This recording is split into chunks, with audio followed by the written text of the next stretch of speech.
Yeah, and Mao also started a campaign to like baseball the birds that were. I mean, like, who gives a fuck? But what he did to landlords was based. What he did Yeah, I mean, if you're if you're a child, I mean, look.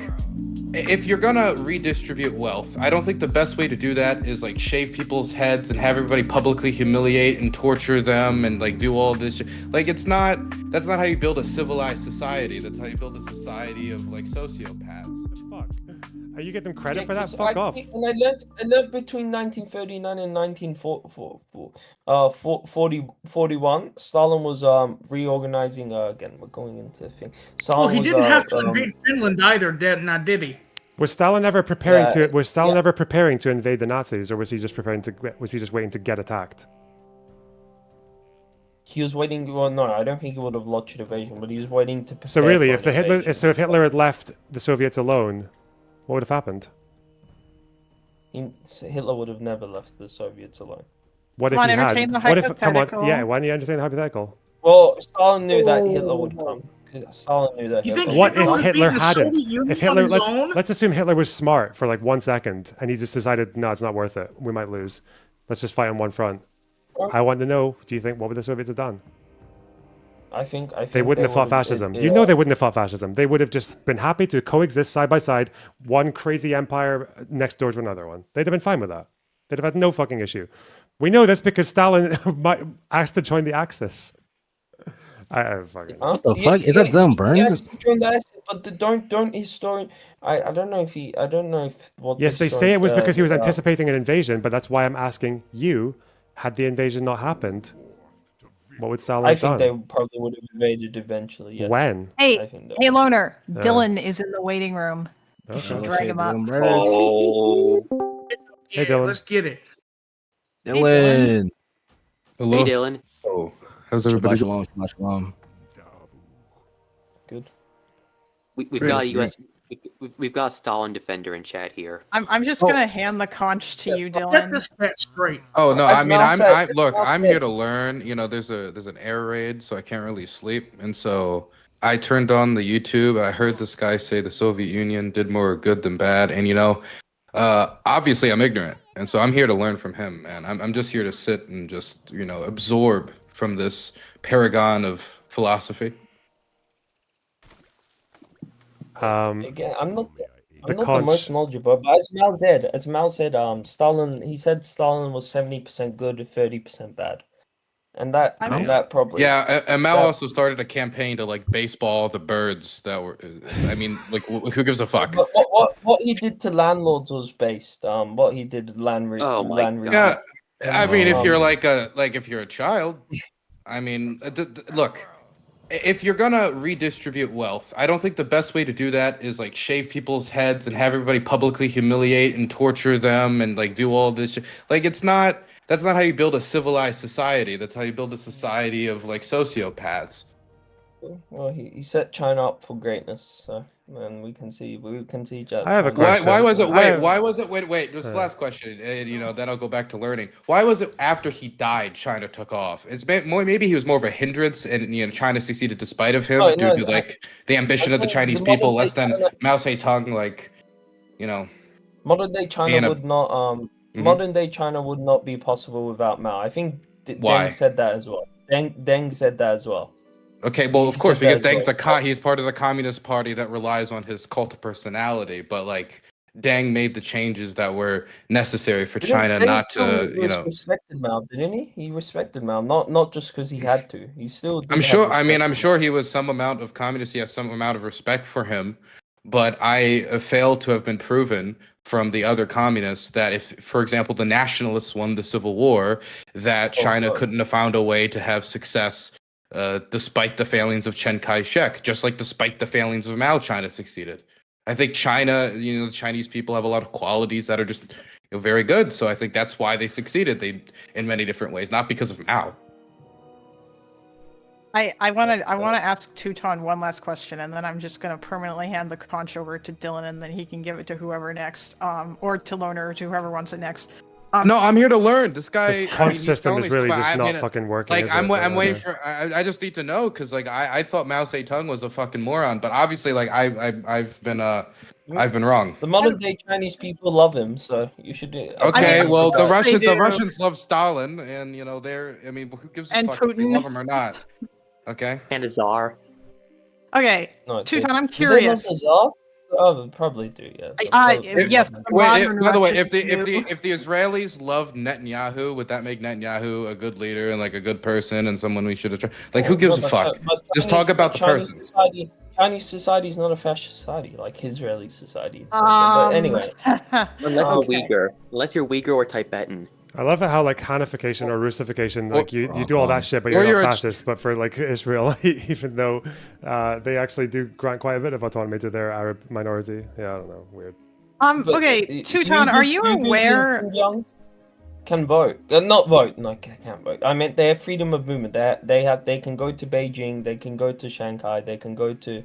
I mean, no, we're Chongqing, repeating now this same shit. Like, we're repeating. Not All of this freedom, was what? discussed the last time that you were here, and Yeah, the yeah. person who knew Yeah, a lot yeah. about China Yeah, informed so- you that that wasn't really No, like that guy was like a China hawk. That guy was like a fucking. Yeah, but he China knew a lot hawk. more than sounded you like did. conservative. Sounded like he, Wait, the way. Wait, Tutan, I got a honestly, question. the way liberals speak about China is like nearly the same way like conservatives. Bro, you want to kill China. landlords? Who are you? How are other people fucking hawks? What the fuck? Well, no, landlord to refuse wasn't it only I think the landlord to refuse to give up the land and give it to the peasants. Yes, Yeah, so you want to kill kinda landlords? doubt Yeah. it. Okay, fuck. I kind of doubt That's that. quite I hawkish. bet that Mao's definition of landlord was probably, very loose in the same way that Kulak was a loose definition. Anyway, no, Teuton, are you aware that after Stalin died, Nikita Khrushchev basically denounced him, said he had a cult of personality, and knocked down all his he was a statues? revisionist. Yeah, he was a Oh, revisionist. okay, so Khrushchev was terrible because that he wasn't. Okay. Oh man, I'm learning so much. Sino-Soviet. We all are, Dylan. We all are. Yes, Khrushchev was awful. He was a revisionist. He was awful. Yeah. He was a good That's corn boy. why- Good corn boy. Why Mao didn't like him as well? Probably. Yeah. Listen, Why this is might- Mao the social paragon of who is good and bad? I mean, if Mao thought Nixon I'm was just saying, cool, I'm like, just saying, like under does that him- mean under Nixon's him, they cool? lost- Like, They lost under him. They lost. They became enemies with with the second biggest fucking social. Okay, you know what, Hey, Teuton? Oh my wait. God! Hold on! Oh my God! wait, this is here's a something question. that Teuton, Okay, wait, I go gotta ahead. ask you, Go ahead, Teuton, Dylan. this is the stuff that always gets me, and I know Loner hates this shit too, but do you think it's weird that the Soviet Union killed more German communists than the Nazis did? Like, don't you think that that's a level of cooperation with the Nazi state that crosses, like, hey, we need to avoid a war until we're a little bit stronger? Like, a certain amount of we're going to serve your interests, just like the selling of steel, just like the selling of the resources for the war machine, which they used to conquer countries where they then genocided the population. You're talking about Nazi Germany in the last. Talking part. about But Joseph Stalin and what he did, yeah. Wait, you said he didn't genocide. What? Joseph Stalin killed more German communists Then the Nazis than did. the Nazis did because the German communists fled Germany after Hitler came to power. They go Were to the they Soviet Union Trotskyite? thinking they would know. Were they- Who gives a fuck if they're Trotskyites? They go to the Soviet Union seeking protection, and then immediately Stalin's like, "I don't trust any of these fuckers," and they all get killed. Well, that's not why. They weren't just killed because they were Trotskyites. One of them was killed because he was friends with Rosa Luxemburg. That's it. Well, I I mean, don't know. I mean, what's more I don't know offensive if than they that? killed- And it's because Are you sure Rosa they killed criticized, more? yes, more members of the Comintern. Yes, more German members of the KPD Comintern were killed after they fled to Russia than by the Gestapo. Yes. Yeah. Yeah, the German communists. How I much can find you How much the you other. killed? What? How much did the Soviets? How much did they kill of the Comintern? Well, how much Of the how much Comintern, I don't know the exact number. The Comintern, I don't think was it like a few dozen people? But yeah, if you turned out if you were a German communist, Few KPD dozen, person. so they killed like a few dozen people. Well, they Wait, also handed over a bunch of communists back to the Nazis as well. They handed As part over of Mao German Ribbentrop. communists to the Nazis, who they then put in concentration camps. So and, you're saying like, you're saying that Nazi Germany didn't kill more than a few dozen communists? who the I- fuck- I'm not Comintern, saying- leaders of the members of we're the not Comintern. defending We're Nazis. talking Okay, about the well, Comintern. that's not something you can compare. Like a group of dozens of people. Come on, that's not like What just talk leaders? about Leaders of the communists in KPD. general. The KPD followed Just talk Stalin's about- directives to the letter. You Okay, know that when let's you know talk that when the about Nazis came communists. to power, the KPD, on the instruction of the Soviet Union, the Central Committee, was to say, yeah, this is good. This is good that the Nazis have come in, because now at least the liberal democracy first boss is out of the way. And this is only going to lead to October. and the I next step will be the German October. Yeah. I need to look more on that, but the only people that work with fascist are liberals, in my opinion. Like, Well, no, for this example, was the opposite. The Social in Democrats, 1919. the Social Democrats were the only 1919. ones. The Social Democrats were the ones who fought against the Nazis, who went to go to get the Enabling Act shut down. They were the ones who kept fighting. Wait. Can I talk- They were the ones can I who tell kept. you No. about Wait. 1919? We'll talk about 1919 in a minute, okay? And I know more about it than you do, so stop, okay? You understand that the Communist Party's line was literally that this is on April 1st, okay? This is after the Enabling Act, okay? The Executive Committee of the Comintern, by the direction of the Soviet Union, said, despite this fascist terror, the revolutionary upturn in Germany will inexorably grow. The masses' defense against fascism will inexorably grow. The establishment of an openly fascist dictatorship, which has shattered every democratic illusion in the masses and is liberating the masses from the influence of the Social Democrats, is accelerating the tempo of Germany's development towards a proletarian revolution. They upheld this position up until 1935. Okay. I'm just saying, communists Yeah. are fucking retarded. They're so stupid. This is why their states don't. This is why Okay, their states don't okay, exist okay. anymore. And now he's going to talk about the LonerBox, Spartacist could you uprising, read because this that's article as all well these people before I have. go? That was the number one You enemy of the should- KPD. It was Social Democrats when the Nazis were on the Wait, rise. Before I go, not before I go. In your own free time, you should read the Premature Anti-Fascist, and that's referring to communists in the LA Times. It's oh god, I remember Hassan was reading through it. It's talking. Oh god. How old is this article that you're talking about? 2001. It's talking about communists, the Premature Anti-Fascist. And it was written by a guy who works in the CIA, I think, as well. Wait, Tutan. Okay. But anyways, fascists hated communists the most.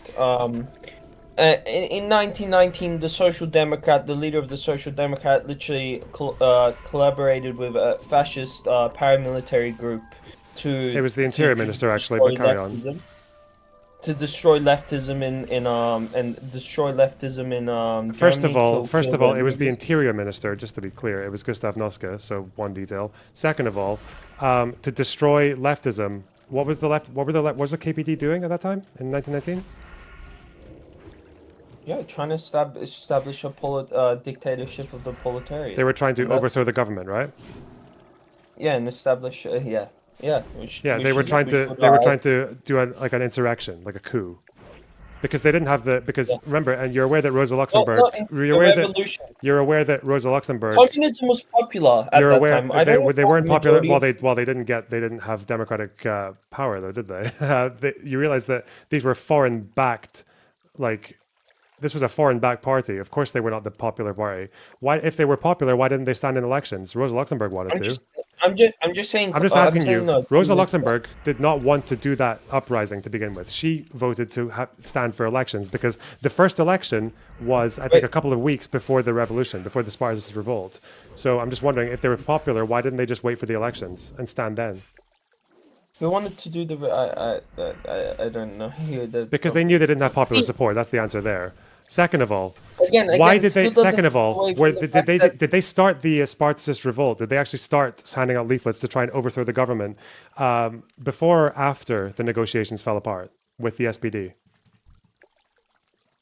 It's before, when the SPD was still negotiating with the KPD. Liebknecht was literally running around handing out leaflets telling people to rise up and overthrow the government. Why the fuck would you not try to quell that? Like, what the fuck? Well, no, you quelled that with a fascist paramilitary group.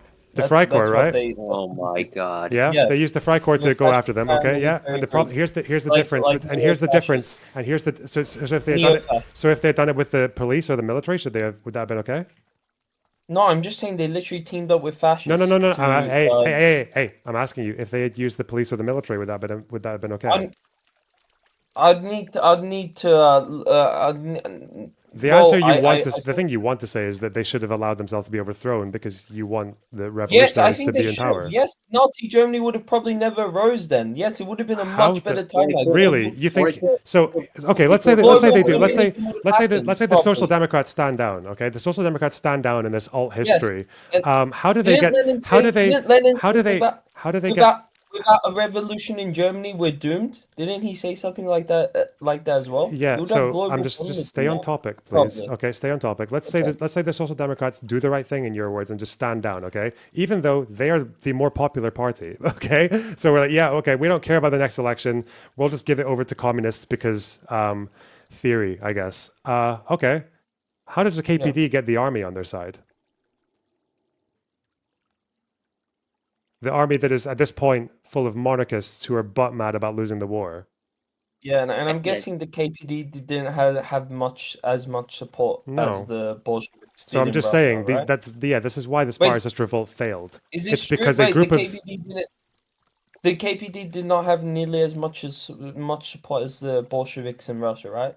Yes. The Bolsheviks in Russia were much. Yeah, they were a group of foreign-backed people with fuck all popular support outside of like a couple of like city areas, who thought that they were fucking high and mighty enough to overthrow a newly formed democracy in its fucking infancy before the first full election. Yeah.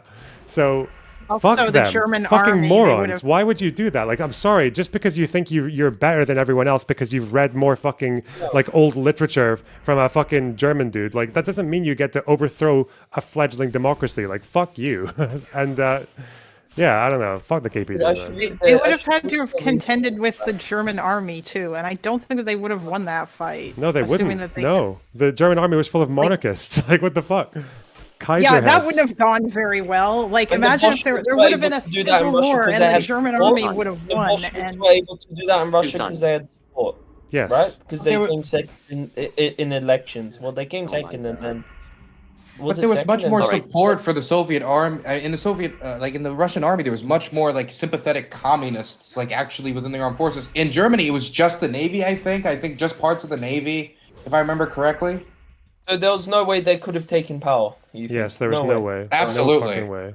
At least not for long. I think they tried to get, there's a police institution that they tried to get on board, but they couldn't even do that. Yeah, there was like part of the police that they tried to get on their side. Teuton. Let me just ask. Also, sorry, no, wait. One more thing. Only here's the difference again between, I guess, like liberals and tankies is like, again, I'm not like an ideological fucking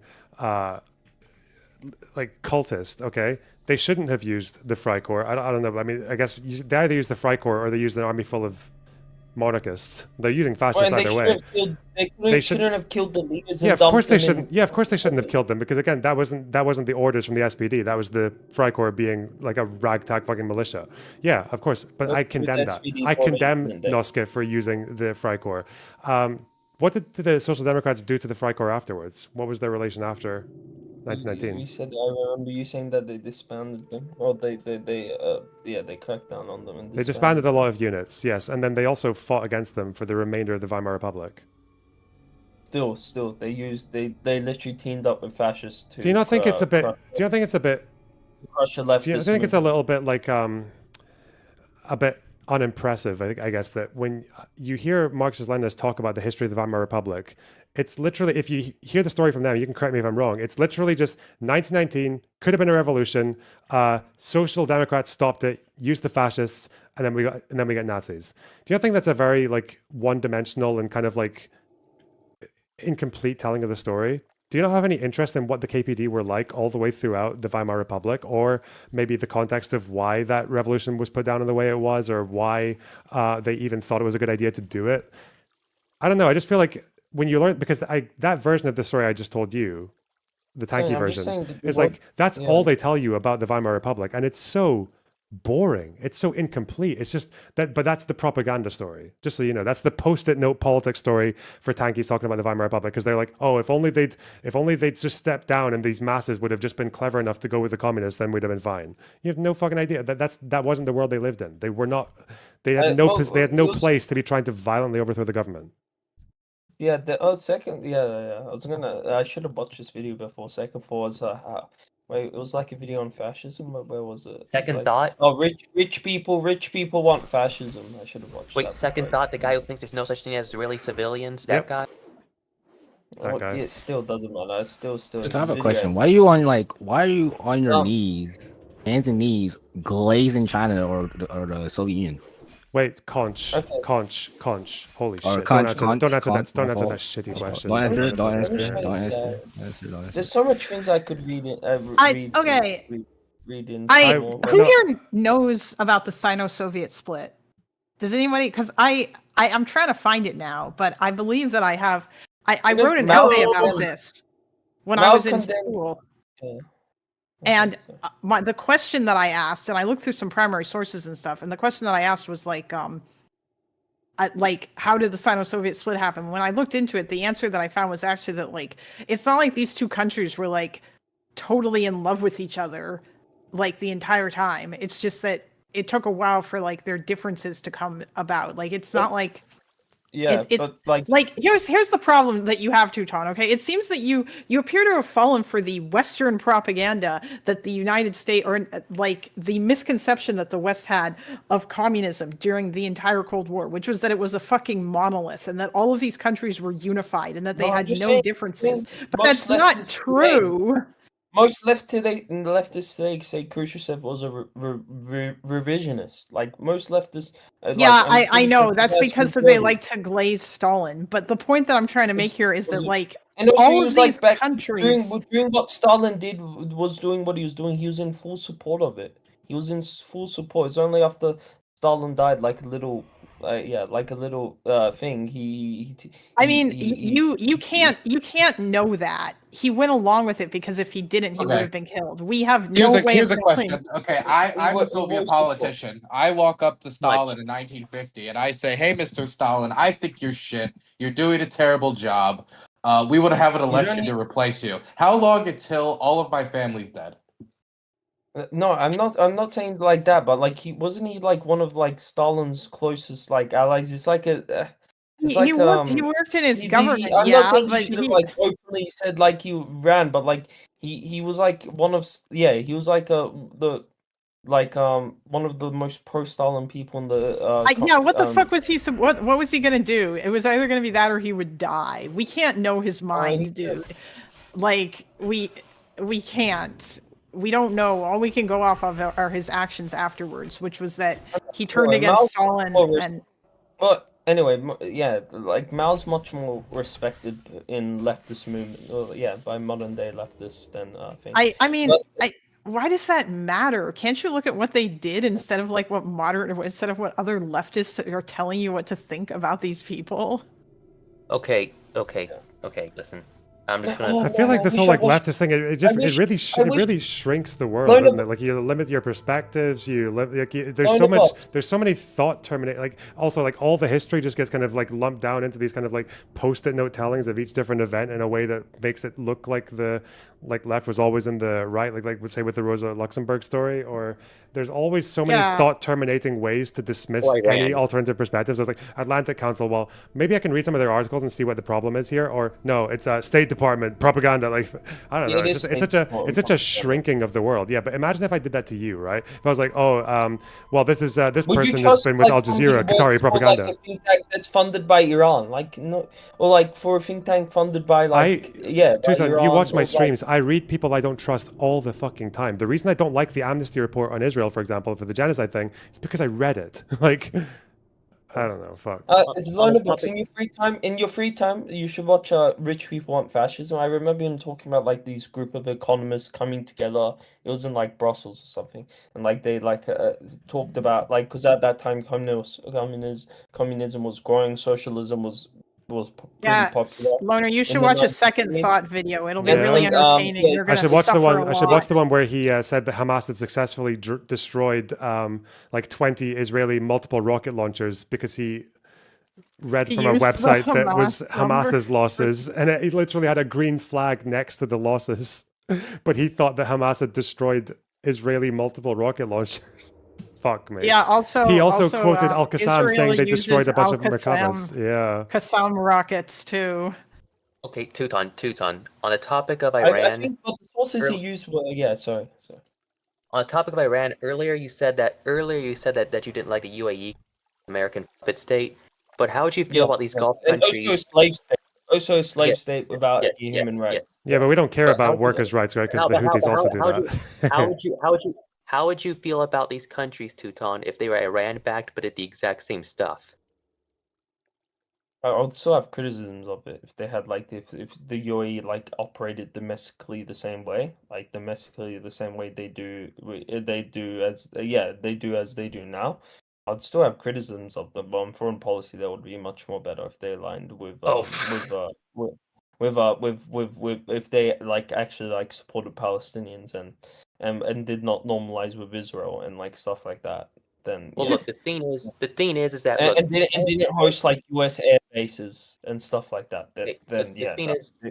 I agree that Israel is often a destabilizing force in the Middle East, but the problem is they're not the only one that is. There's another country that destabilizes the Middle East, and that's Iran. Iran regularly supports. Iran is trying to kick out the cancer, which is America and Israel in the region, and it's a cancer. How long? It's a Western cancer, and they're trying to kick it out.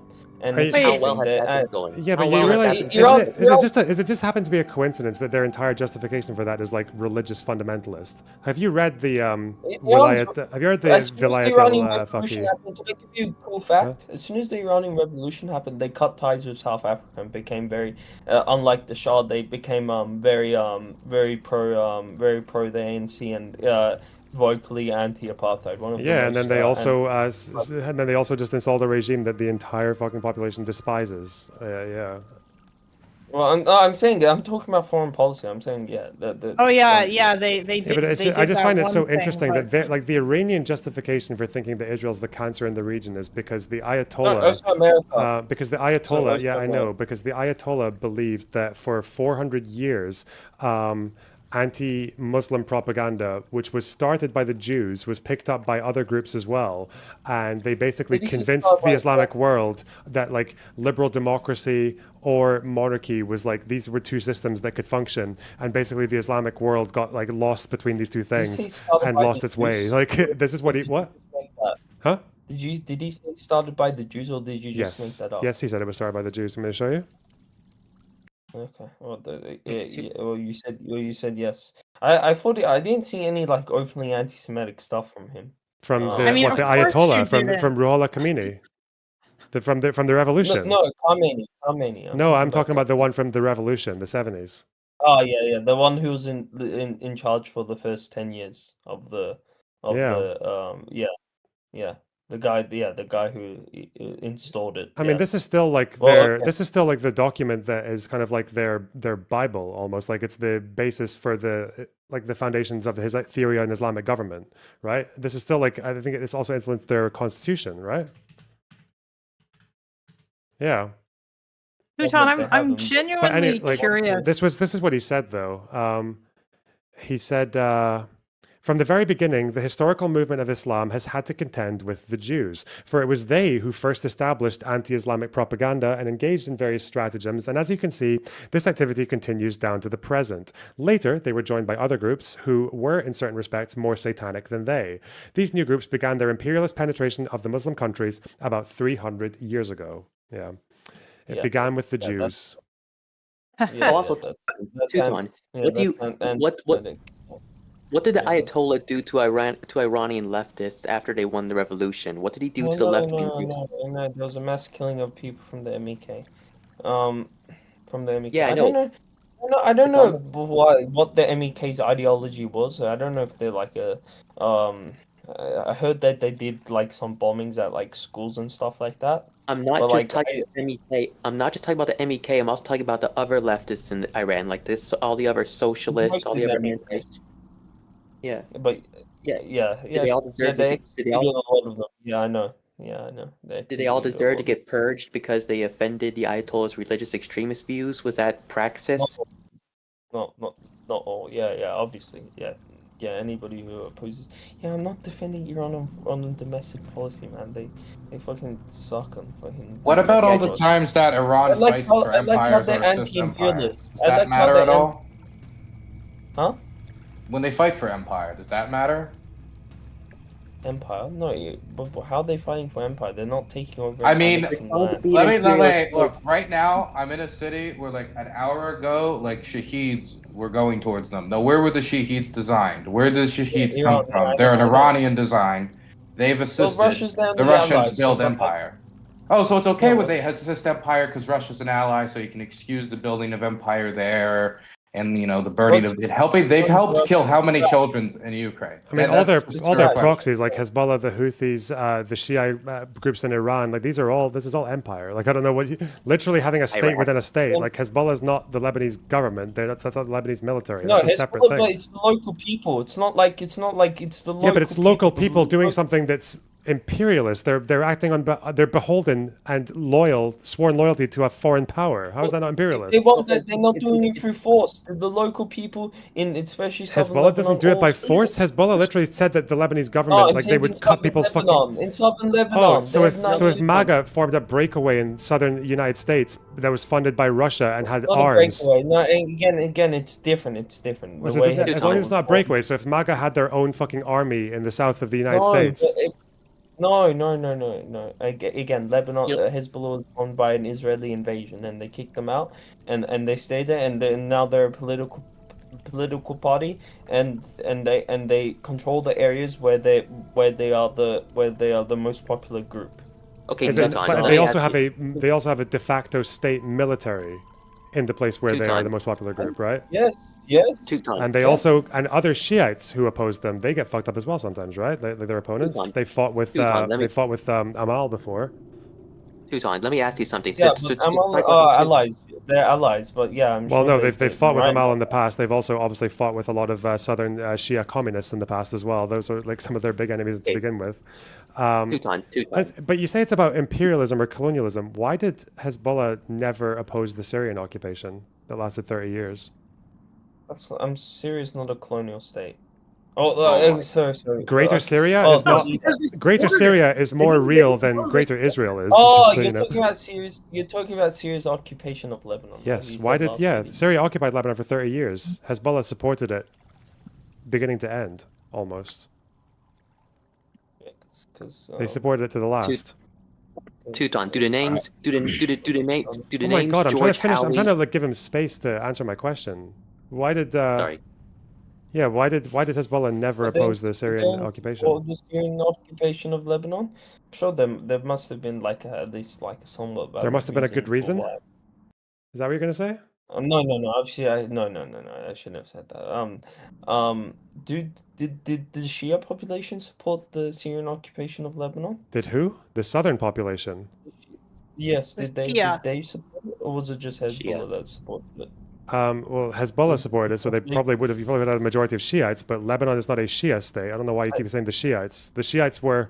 No, I was just saying. I was just saying. I mean, Lebanese people who opposed the occupation were fucking murdered by Hezbollah, right? Like Rafiq Hariri, he was murdered by Hezbollah for. George Howie. That's not for sure. That's not it's not confirmed. Like, it's not 100% that Hezbollah did that assassination against Hariri. I mean, do you know why? It can't really be confirmed fully. It is confirmed about as well as we possibly could get because the indictments happen in absentia. But do you know why we can't get a full trial? Like, why we can't get a proper investigation? So I heard you said that Hezbollah blocked it. Yeah, Hezbollah literally said, if you put your hands on our fighters, we'll cut your hands off.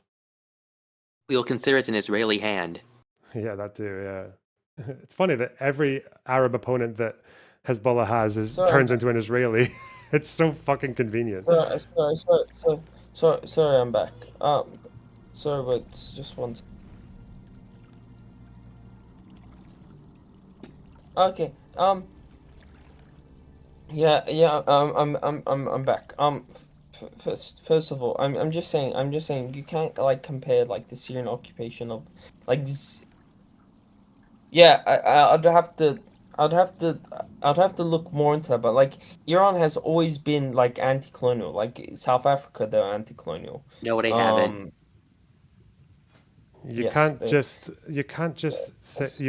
do colonialism and then just put an anti-colonial badge on you again, because you're being a Western exceptionalist.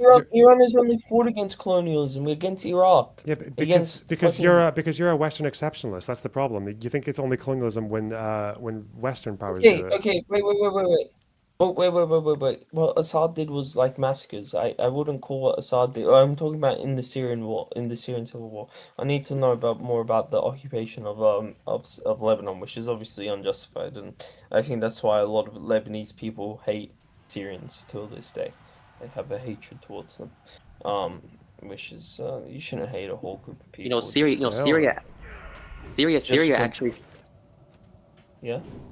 Syria first invaded Lebanon back in the 70s. They actually did against the PLO because they didn't want the Palestinian Liberation Organization to have a foothold in that region.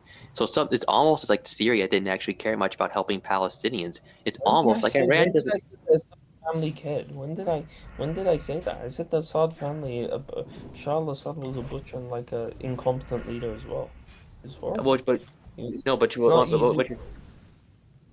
But what you're saying is that you're implying that the axis of resistance has some sort of, even if that wasn't around the 70s, you're implying that now the axis of resistance has some sort of humanitarian care for the Palestinians. Bro, why do they support Assad? Why do they support him? Why do they support groups that get other Arabs killed, like the Houthis, Hezbollah, the PMF, all of them? It's almost like Iran hates Israel, and not because of colonialism. It's almost like they hate Israel because Israel is fucking Jewish and because they're anti-Semitic. No, they don't hate Israel because Jewish.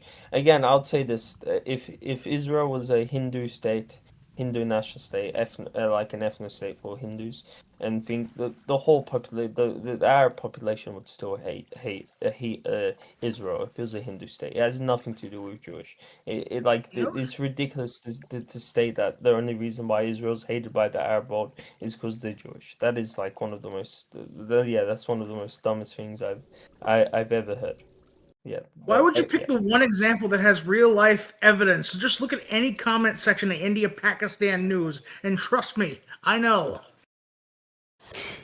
Okay. No, I'm just saying if Israel was like imagine if Israel like replace it with being a Jewish ethnic state with a Hindu ethnic state, it would still be hated. Like you can't kill but the thing I don't get is that you think it's because these Arab actors, these anti-Israel like Axis forces, have an issue with ethno-nationalism. But how do they? They all act like ethno-nationalists. Like all these countries and these leaders are ethno-nationalists. I don't understand. Like why? How do you square that?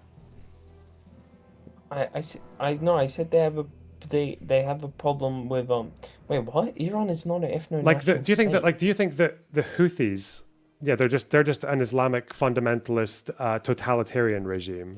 Like what? So we're an Islamic fundamentalist totalitarian regime with a foundational text that literally talks about following the Quran to the letter, where we fucking give people lashings for crimes. Okay, but we draw the line at ethno-nationalism.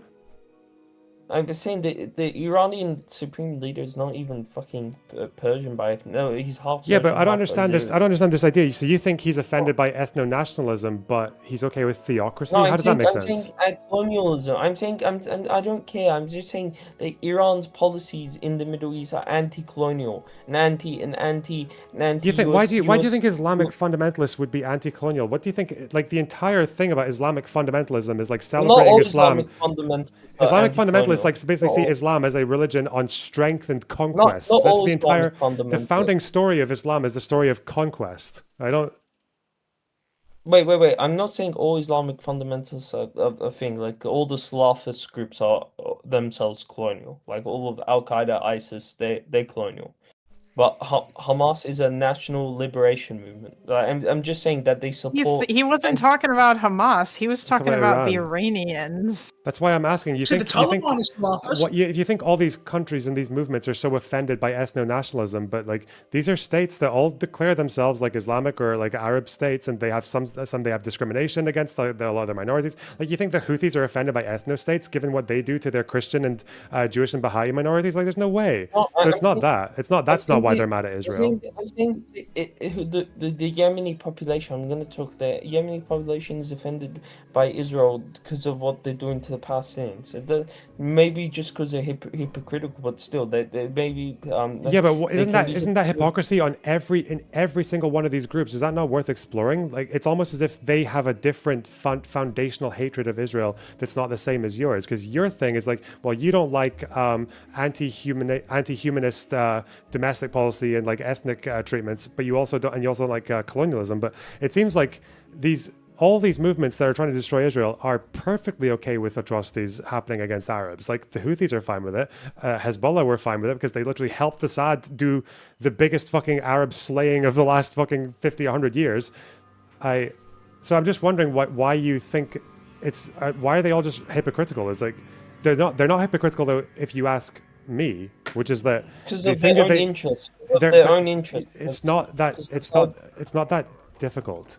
The thing that they all have in common, these axis of resistance groups, is that they're anti-Semitic. They have a special hatred for Jews. Because of their own interest. No. Why not? I'll not say they're anti-Semitic. I'd say that it's because Assad applied weapon route to them. That's why they're hypocritical in that cause. It's because of their own. So they were okay to help him murder like 250,000 of his own people so they could get arms. They're okay to sacrifice that many fellow Arabs so they could get arms.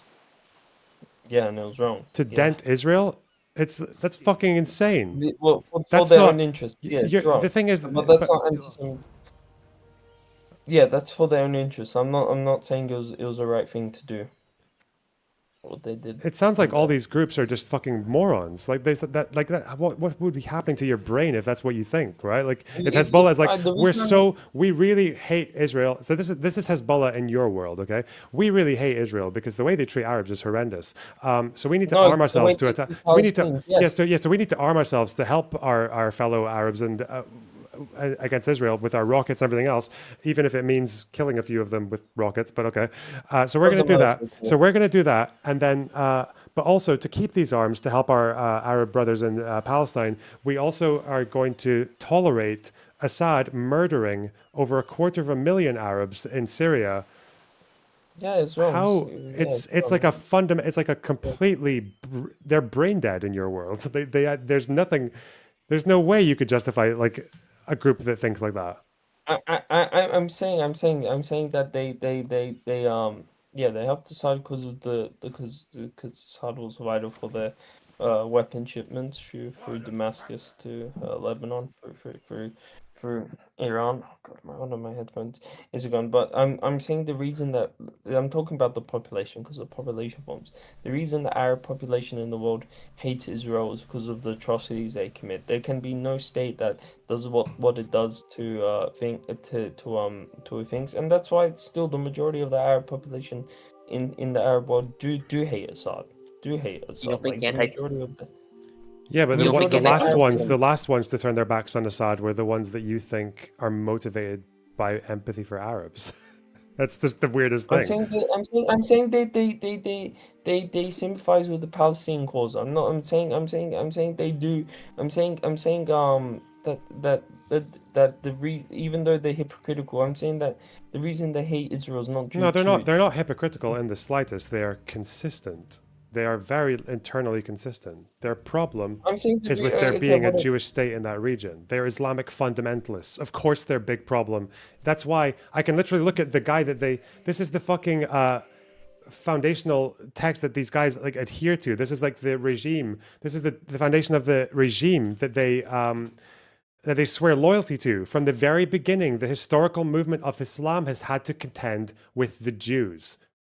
It was they who established anti-Islamic propaganda. They were the start for 300 years. They think that Islam is an eternal fucking Where did they get 300 war. years from?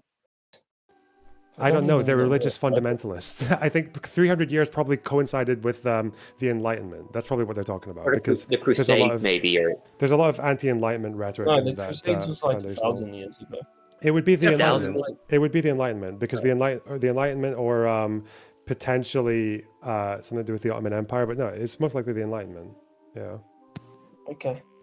But Okay. that's Well, why, still, like- when they, even though they're wrong in Syria, I'm not saying that they have the thing. But when it comes to Israel, they have the right position. When it comes But to it's just a Israel. total coincidence that they are driven to that position out of disproportionate hatred for Oh. the Jewish state, right? For their war against the Jews. Well, That's just not a coincidence. against the Zionists. No, again, like this is like the they've changed from you saying Jew into Zionist, but if it's all else equal, but you just say Zionist instead of Jew, sorry, but you haven't actually changed. Again, the Yemenis, the Houthis will say the Houthis stopped saying Jews and now they say Zionists. They still persecute Jews. Iran has stopped saying Jews and now says Zionists. They still persecute their own Jewish population. They're still pushing their population to they leave. persecute the Jewish population, which is pro-Israel. Different thing. Well, okay, How do seem you to have a know? hang up How do you know? anti-Semitism. I remember you talking about a case of it. I remember you wait. I'm sorry. The thing. I remember you talking about like how they like arrested these two people for being pro-Israel because of them being slightly pro. I'm not. What did they do saying that was every- pro-Israel? I'm not saying every case. What were I'm they not do- saying every. Well, it's I'm not just that. saying- It's the I'm entire saying the ones Jewish. you mentioned before. Yeah, that's not the sorry, entire yeah, Jewish that population come off is very bad. the entire Jewish population is leaving Iran. It is decreasing. The population is decreasing 10,000, because yeah. the regime does not treat them well. 10,000. Okay, that sounds bad. I should take back. Not in every case. I was The just same with talking about Hezbollah, right? Like, Hezbollah says Zionists. They don't say Jews anymore. Although Nasrallah used to say, Yeah, "I say Jew, not Israeli." But just to your audience on that point, I'm just taking it back. I was referring to the case of when the two people were executed because I think because they were I don't know if it's because they were alleged. Yeah, it's because they had like pro-Israel sympathies. I don't know. But, It just makes so much more sense when you listen to their own words, their own Okay, do you think foundational okay, do you thi- documents, and the people do that you the think regime they Hezbollah swear would- loyalty to. Do you think Hezbollah would hate? Do you think Hezbollah would hate Israel if it was a Hindu? If it was like, imagine if Israel like think just changed Hezbollah it- literally allows Lebanon to be a country where the president has to be a Maronite. And he actually, I can show you interviews of him saying No, this. do you think they would? And he, in his own interviews, he says this. He actually doesn't even support immediately changing the national pact. He actually defended it as a. He defended the national pact in the 2000s. Who- Nasrallah. Yep. Okay. So he defended a system where the presidency is dictated on the grounds of ethnicity. And the prime ministership Yeah, and the And the Speaker of the House, and the one that actually puts the Shiites at the bottom of the pecking order. Yeah, So yeah, he actually defended that system. He said that system, like, he didn't have any plans to try and change that anytime soon. I can't imagine a world where Hindus did what Israel did, colonialization, kicked them out, and still, what the crimes of Israel is, the crimes of Israel, like overall over the broad 80 years, like through like the kicking out thing, has caused is worse than Assad. Through like colonialization, taking of the land, over the 80 years. Do you acknowledge not over that Assad has killed more Arabs than Israel has in their entire existence? Yes, but I'm just talking So in about 20 years, less than 20 years, 15 actually, yeah, he managed to kill more Arabs than the Israelis did in like 75. That's fucking wild. Yeah, well, again, How many Arabs? 2 million, right? Again, he had No. a population of 22 million in this country. Israel only has a Yeah, population. and Israel fought against how many nations in all their total populations? They fought against Egypt, they fought against Jordan, Syria, Lebanon, Palestine.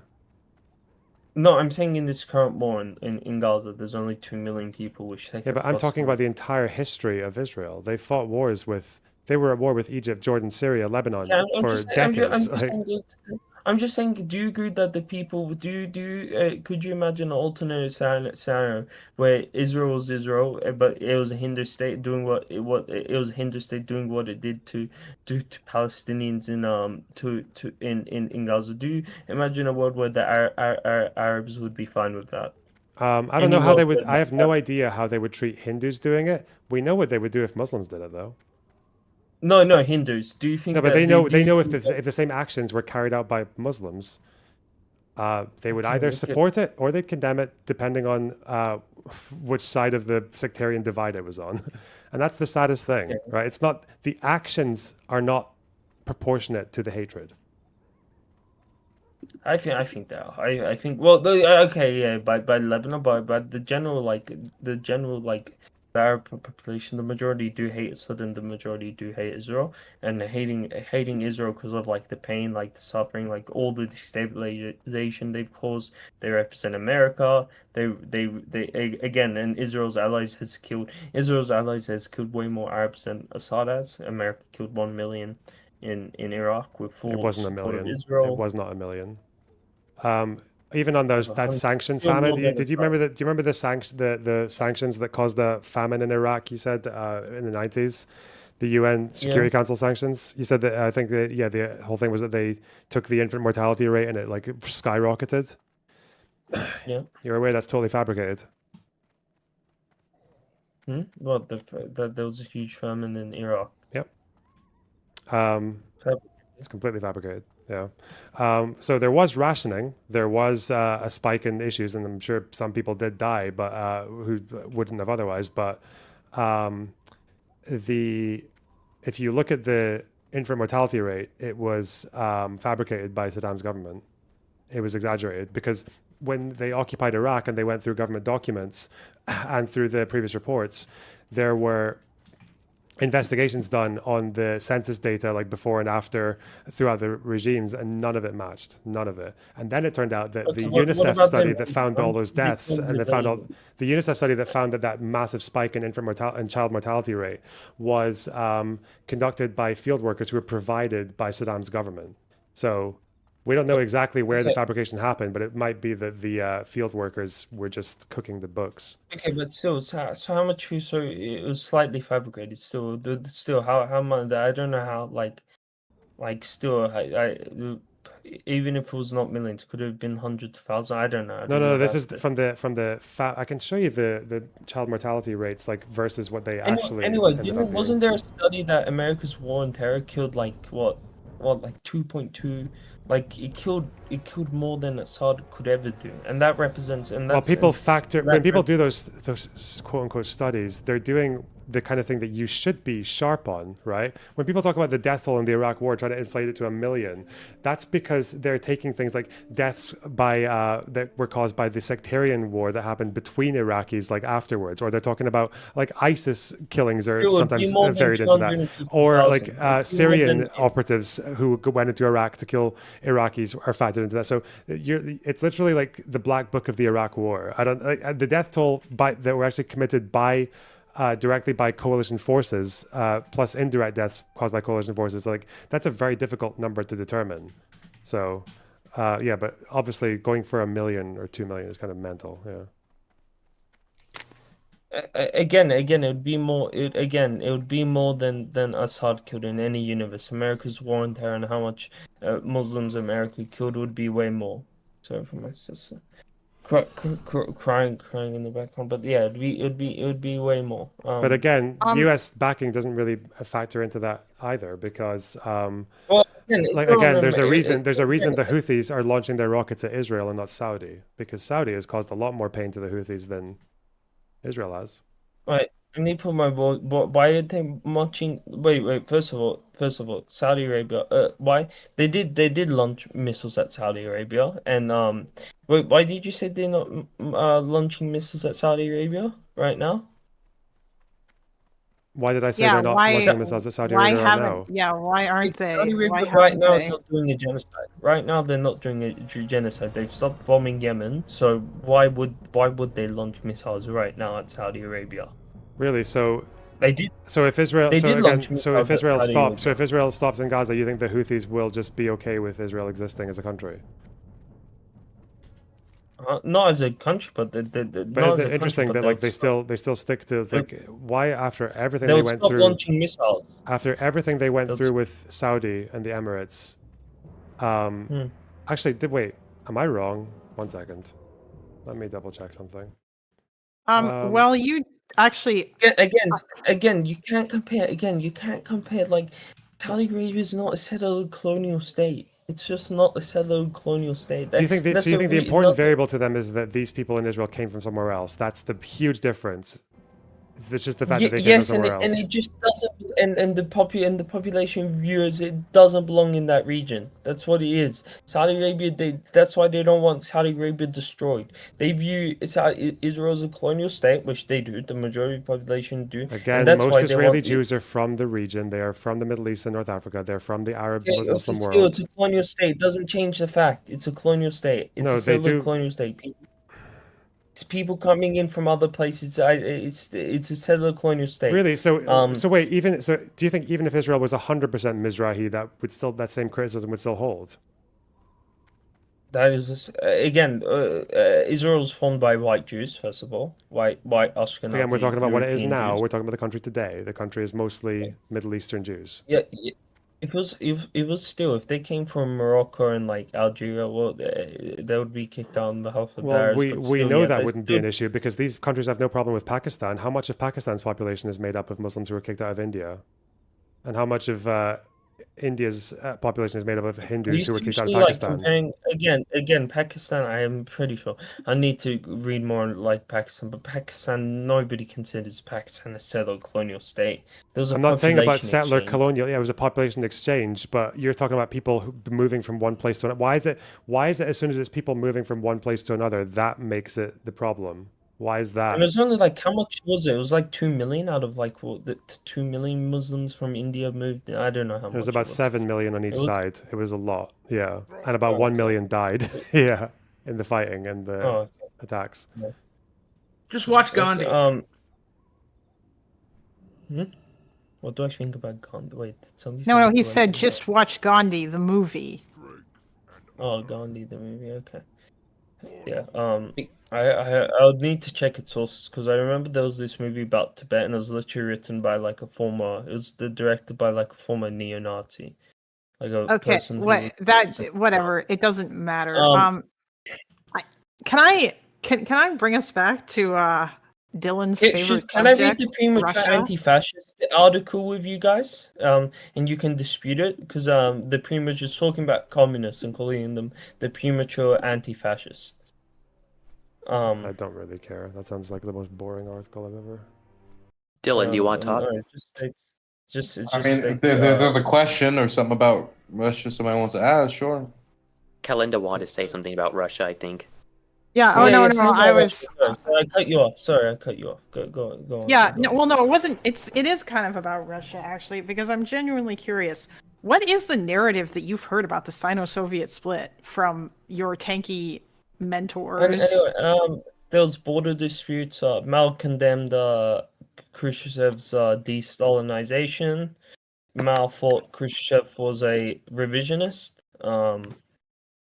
Okay, so that's all you've heard. You didn't. I know there's more to it, obviously, but that's all. What about before Khrushchev? What about Stalin and Mao? What have you heard about the two of them? Mao thought Stalin was more good than bad. What about what Stalin thought of Mao?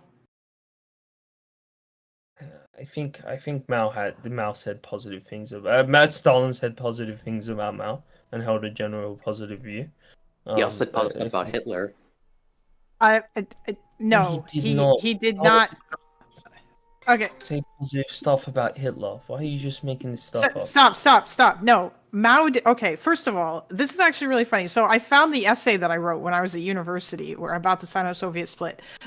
The Soviet Union and China never liked each other. Not really. Like, I feel like, have you been fed this notion that all the communist countries were just unified, like a big old monolith? I never said that they were like fully fully are like on like 1-to-1 on terms. Obviously, they're two powers. Well, one was like a global superpower, and one was China was an up and coming power. I never said that. But when it was Stalin, when Stalin was in power, before the Sino-Soviet split, and when Stalin was in power, yeah, it says here. It says on the Wikipedia page, and began de-Stalinization of the USSR. Mao and the Chinese that's when they were leaders starting to were openly. appalled as the PRC and the USSR diverge in the interpretations and application of Lenin's theory. So yes, they had an ideology difference. They diverged long before that. Actually, it's very funny. I'm saying it's true that under Stalin that they had generally positive terms. Like under Stalin, that they were generally like Mao went on a state visit there. Yeah, it was a little bit more contentious than what you were. It seems like you learned like a sort of one-sided thing about it. Like it was kind of. How was it on the Stalin and Mao? How was it on the Stalin and Mao? I guess. Okay, yeah. So like I'm reading this over here. Maybe I should share this if anybody is interested in it, because like I forgot what I wrote because I wrote this literally like it was like 15 years ago when I was in school in 2010. Oh yeah, and also Khrushchev said that capitalist society and communist society can coexist. Yeah, he was definitely a fucking. He was. Ooh, how shocking! Fucking hell, I can't say that. Can we?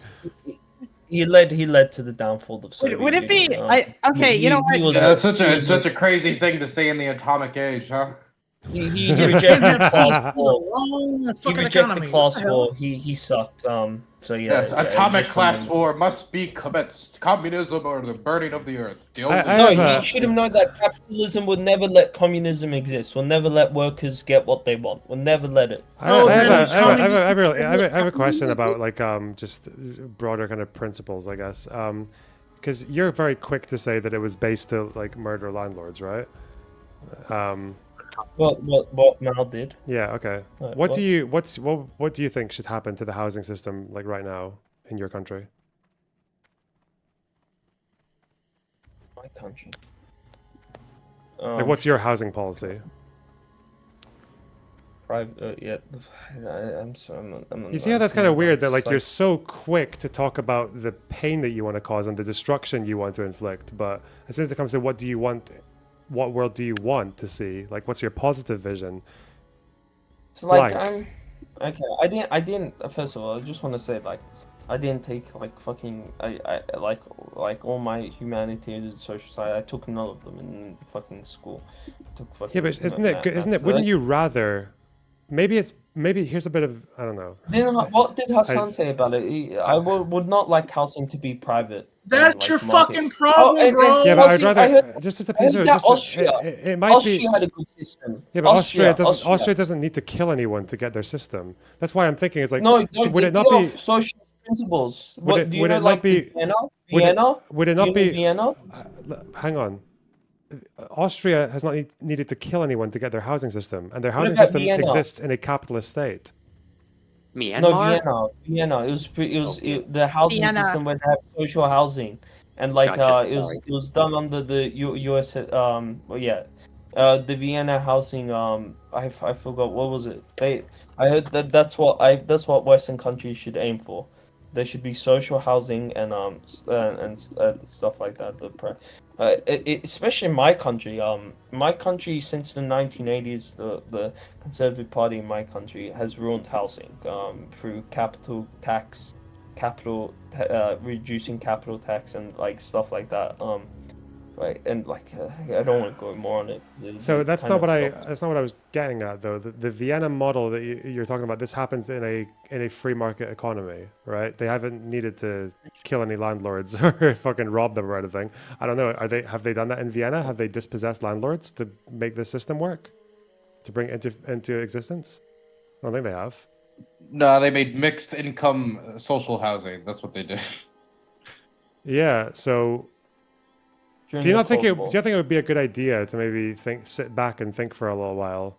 And I don't need to do it today, but just to think about what you want to see in the world before you start thinking about killing people or celebrating people who got killed. I just think giving land to peasants just sounds like a good thing to me. Like that's what I mean. 300 million Chinese peasants did receive land.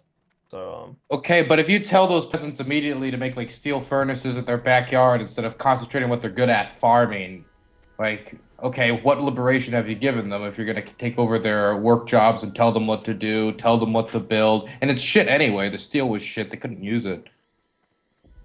yeah, I heard about the steel stuff. Yeah, no, the Great Leap Forward was a huge mistake. You need to look into it. And I mean, not from like some commie perspective, just a neutral perspective. The Great Leap Forward was the biggest fuck up in Chinese history. Okay. It's not that the Chinese system before didn't need to be shaken up or radically changed. It was extremely unequal. It was extremely bad. That's the truth. That's why the idea that the only way to do that was to baseball birds, make people do steel furnaces in their backyards, have these public humiliation rituals, create a giant cult of personality around Mao, execute this, execute that. Like, no, I just don't think that was the way to go. I mean, is it impossible to say that, hey, maybe somebody could have made these reformations without, being Mao Zedong? Well, yeah, you know what I love about like communists is like, you'll ask them one question. It's like, so yeah, what do you think about landlords? Oh yeah, kill them. Take those motherfucking red-blooded capitalist pigs. Take them out of the dirt. Put it. And that is like, okay, cool, great. The landlords are gone. What housing systems do you want?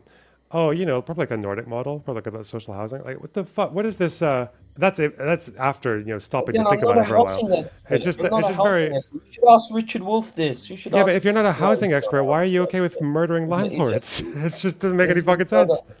You should ask Richard Wolff. Richard Wolff is not a kill all landlords guy either, dude. Yeah, I would like to think, okay, if someone was saying that I think I want to kill people in this particular sphere of the economy, then surely, if I'm ever advocating to kill anyone, I need a good reason for it, okay? I need a good reason, and I need to know what I want to replace whatever those people are doing with. But fuck me. I was speaking out of turn there. Yeah, you're right. You're right. Speaking out of turn there. It's like the what do you call it? Like the little Marxist sketch from Not the 9 O'Clock News. Where they're reading Das Kapital, and he's like, the mode of production of capitalist society appears as an immense collection of commodities, its unit being a single commodity. The use value and exchange value, oh, fuck this, let's go kill someone. It's like... Yeah, we're going back on Khrushchev, I generally think his leadership led to the downfall of the Soviet Union. And a lot of other current day Marxists do. He was... I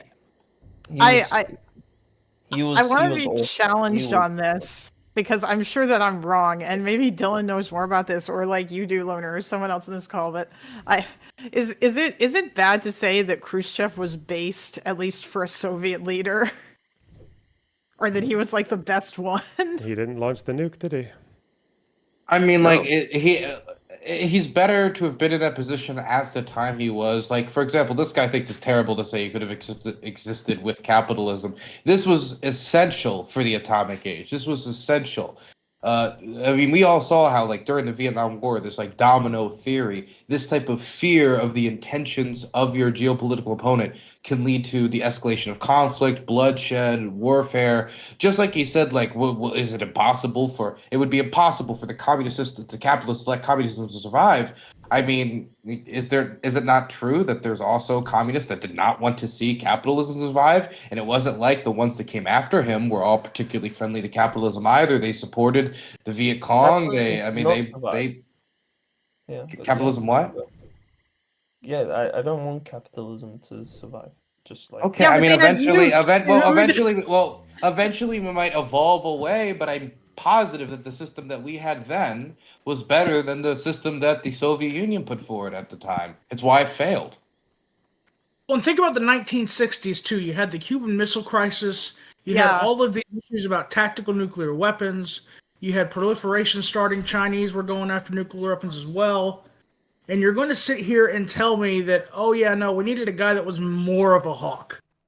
You do remember that the Chinese and the Soviet Union went to war, do you not, in that time period? I'm not over saying some going to fucking war. island river up in northern China? The capital class would have never let the workers. It's not the capital class didn't do it. The communists did it. They did it to themselves. Soviet mismanagement. I mean, it's not that like capitalism or the United States had nothing to play with it. Big defense bill. You have to respond to that. It was difficult for them.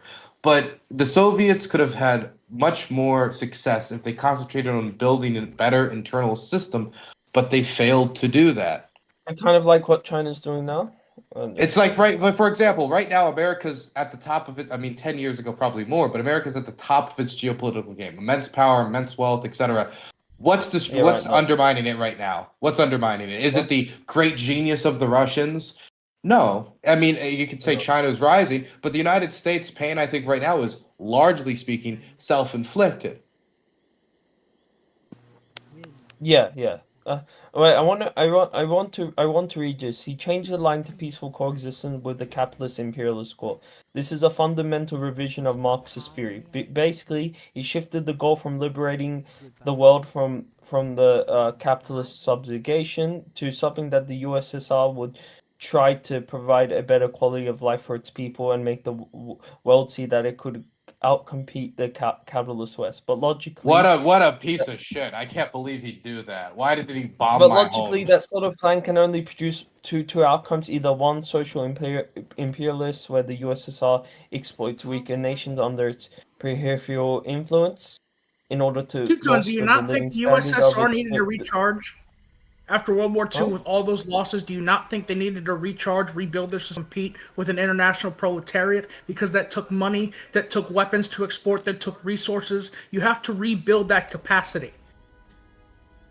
Yeah. It was 1953. It was 1953, so they weren't like completely, obviously, yeah. Still I mean, you gotta. I'm just saying he was a revisionist. This is just true. That Whether or not, okay, what if the revision was good? That's possible, isn't it? I think the best Soviet leader, in my opinion, was the one that most Marxists, at least I have no clue. I haven't read the theory, but the one that most Marxists admire them, Lenin, and then probably right now it's. I knew you were gonna say Lenin. Oh my God, Lenin. No one tell him about the Cheka. Hey, we've got hangnails in chat. Wait. I remember watching the If we're talking Soviet I remember stuff, watching the oversimplified video on the Russian Revolution years ago, and I remember how much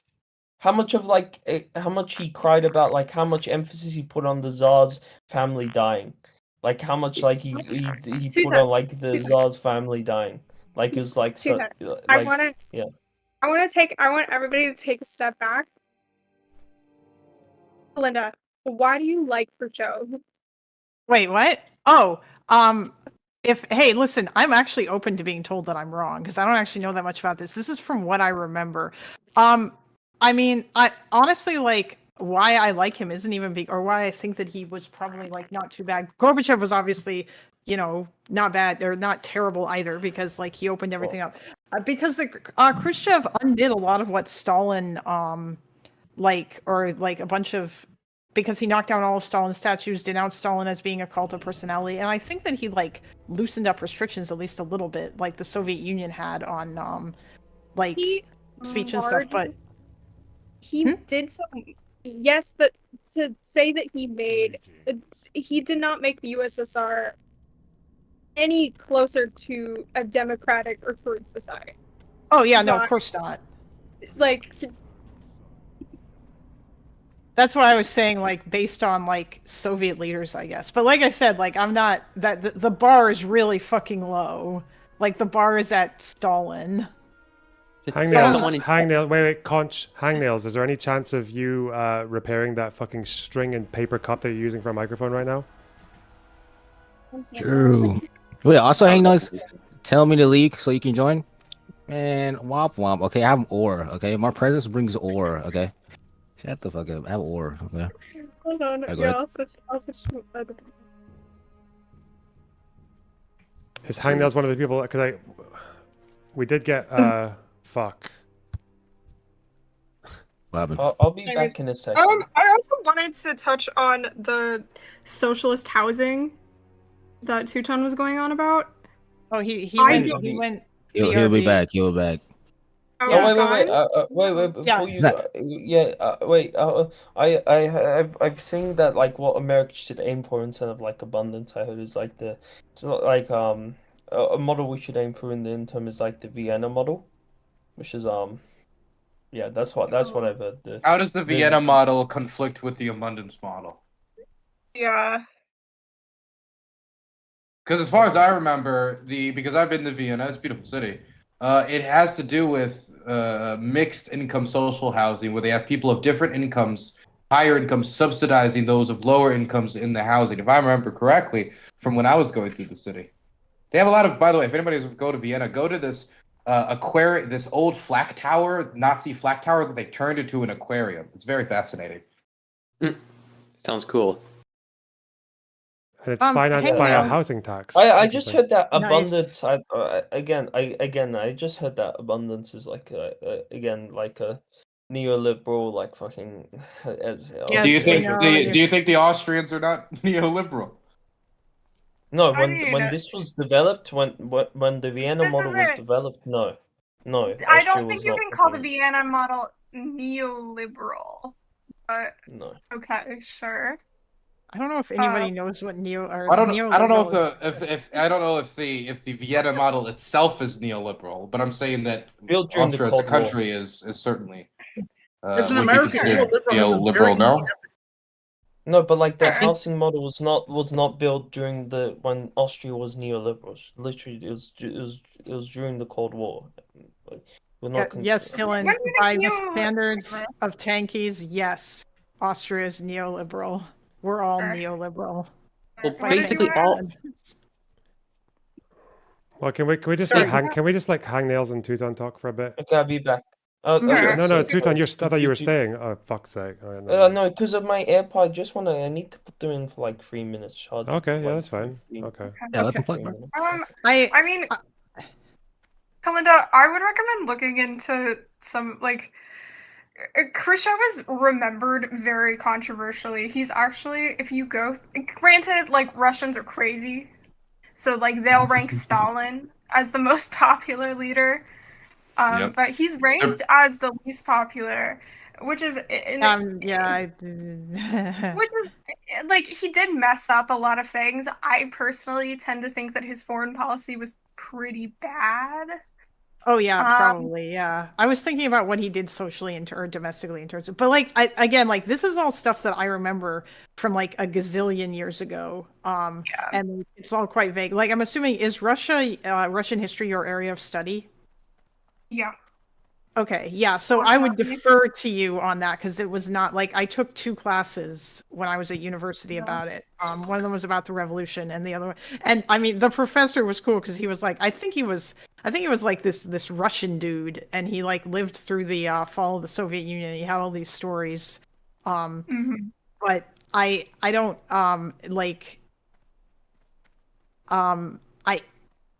He definitely he didn't instill in us that Khrushchev was like a great dude or whatever. It just seemed to me that it was obviously like Gorbachev was better at the end because he did the what was it, Glasnost and Perestroika. Yep.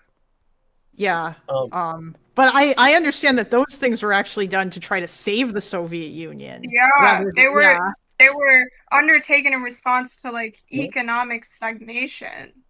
But yeah.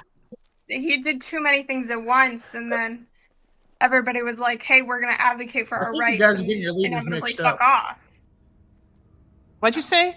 Project? I think you guys are getting your leaders mixed up. I could be wrong. What?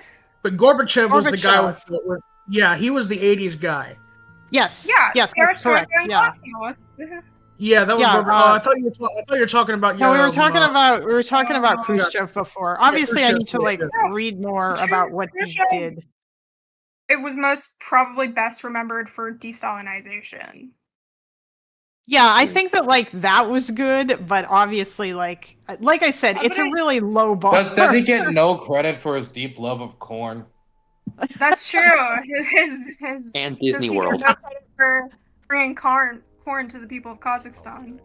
I also am Disneyland. interested on how much like the modern Crimean context affects Russian perception of a Khrushchev, because that's a good point. he actually was the leader who made the decision that Crimea should be part of Ukraine. And while the Russians say in their propaganda it was a gift to the Ukrainians to, pay them back for some, I don't know, it's just fucking bullshit propaganda. But if you listen to him at the time, he talks about how it's economically integrated with Ukraine, that it seems to be like basically a part of Ukraine from like it's vital for their economy, XYZ. So he makes an argument in favor of being part of it. So I think that's something that really pisses off the Russian authorities, because he makes a compelling case for how it benefits Ukraine. Yeah. Yes, and didn't Putin call that his mistake? Yes. Yeah. Yes, he does. That's why I'm referencing it, because the propaganda lambasted for it. This idea that like Crimea is intrinsically Russian land is of course like a colonial argument. Yeah, very It's Tatar colonial. land. It's Tatar land. Crimean Tatar, but yeah. There are multiple different there's several different types of groups that call themselves Tatar. Well, yeah, there's Jews that live. There's like Crimean What? Karaites or whatever their name is, or there's Kaimchaks. There's There's even a sauce. Yeah. Drew.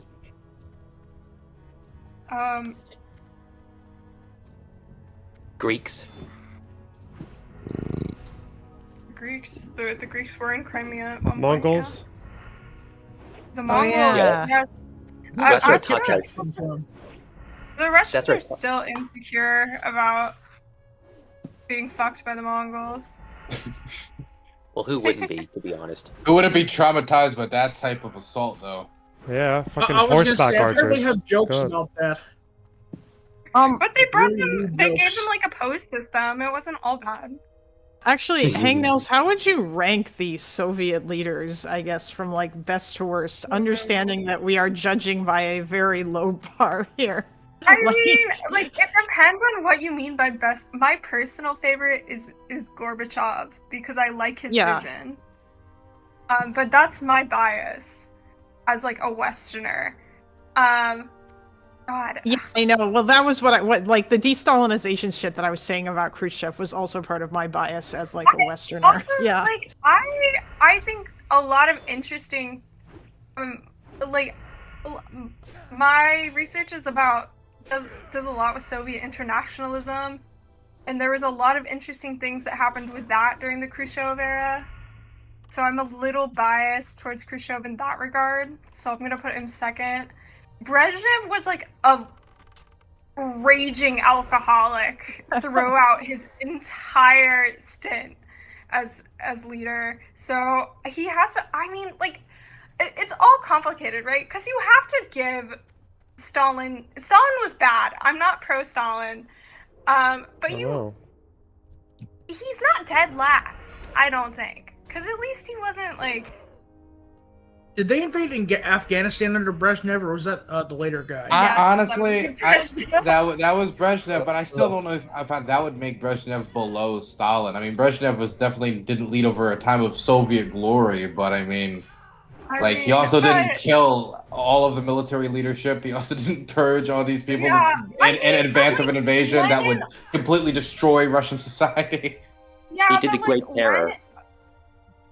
No winter wars. The thing with Stalin is it's really interesting how people talk about people who are like sympathetic to Stalin talk about Stalin in present day. Like they like they'll bring shit up like he built trains and he built these factories without really acknowledging the fact that he did that with slave labor and millions of people died in the process. And also the ways in which he like starved millions of people and well, they talk about it in the same way that like a fucking Brit talks about India, you know? Like, we built loads of roads and we made the place really civilized and all that shit, but it's like, okay, sure, dude. He's treated as a religious icon. Yeah, almost. But wait, is Stalin behind Brezhnev then? Or is he in front of Brezhnev in your world? Okay. He's probably... You know what? I'm going to do Gorbachev, Khrushchev, Lenin, because I am a little bit of a Lenin apologist. Brezhnev, Stalin. but I think Stalin is the most bad just because he did the most racism. Well, hey, no, isn't your family from Russia originally? No. Oh, if they're from like around there, okay, my bad. The offense in her voice. You. Weren't there other ones besides the ones that you listed? I could have swore that there were, or did they not matter? There was this dude like between like Stalin and yeah. Like the ones that have, I don't care about the ones that have like 2-year stints. Okay, yeah, I seem to recall that being a thing that was mentioned as well, like, in Russian history about how, like, there was a point where there was, like, a bunch of guys that got to be, what was the title, General Secretary of the Soviet Union, but they lasted very short time. Yeah, yeah. I want to say there were people between Stalin and Khrushchev. There were also people... There was. So, like, yeah, and like the guys between Brezhnev and Gorbachev. There was somebody between us. There's somebody between Lenin and Stalin, wasn't there? Or am I misremembering? No, it was Stalin right after Lenin because he. Yeah. Okay, gotcha. It should have been Trotsky. Oh. Oh God. Oh. Then he gets shot in the... Ew. Wait, why do you hate Trotsky? Huh? Why do you hate He's Trotsky? Trotsky because all of his favorite communist leaders. Before we go on Trotsky, I was gonna end off with how Red Vienna, how Vienna's housing model is different to Ezra Klein's abundance. First of all, the Vienna housing model was built during a period called Red Vienna from it was not during the Cold War. It was from 1919 to 1934 by the Social Democrats. Or much more, Social Democrats after World War One. First of all, the housing is de-commodified. Ezra Klein doesn't ask. In Ezra Klein's abundance, I don't think he says housing should be de-commodified. Okay, but they don't. But does Ezra Klein's? Well, I know he doesn't say that all. Well, number one, I don't think the Vienna model decommodified all housing, did it? I very much because I would doubt, because I don't think that's the case. I'm sure if I was told that at some point in Austria, I would have remembered. I think Ezra Klein wants to, of course, like talk about removing these restrictions, building all this housing. But does this model conflict? But does that model conflict with him? Also, does that mean you can't have public housing? Does that mean you can't have some decommodified housing? The Vienna model is more regulation. It's not the same. Ezra Klein's abundance does not at all line up with the Vienna model, which is a very abundance is not just no regulation. That's not what he's talking about. Yeah, but the regulation isn't it deregulation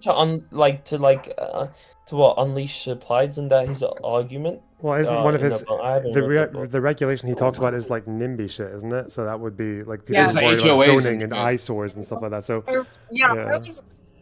someone please correct me if I'm wrong, but I thought when people talk about deregulating the housing market, they're talking more about like reimagining like zoning laws to allow for more residential. Also, for Austria, I believe it's 60% of the population lives in these like social housing projects, right? So I guess the other 40 would be private ownership. Yeah, but we're talking about the social housing. Yep. Is that all of Austria or just Vienna?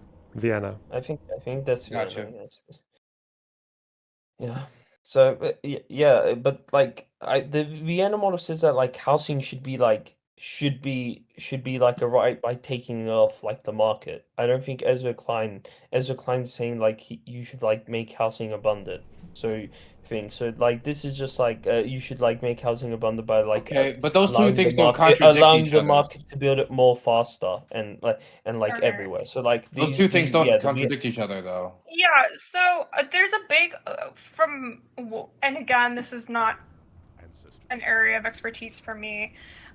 But from what I understand, the big liberal pro-housing argument is that we should build more housing. Do you disagree with that, Tutan?